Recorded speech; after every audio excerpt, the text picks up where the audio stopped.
મહુવાના light house પાસે સામસામી bike અથડાતા અકસ્માતમાં યુવાનનું મોત નીપજ્યું ત્યારે 3 વ્યક્તિઓને ઈજા। મહુવાના લાઇટ હાઉસ પાસે સામસામી બાઇક અથડાતા 4 વ્યક્તિઓને ઈજા થઈ છે, જેમાં હિતેશભાઈ શિયાળનું ઘટના સ્થળે મોત નીપજ્યું હતું।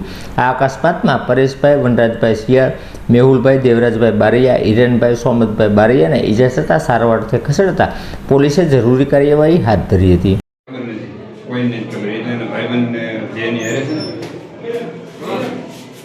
केस बढ़िया आपको केस बनाता हो बरोबर बनाऊं के छे भाई भाई आम जो અહીંયા જો ભાઈ આપો ઊંચો કર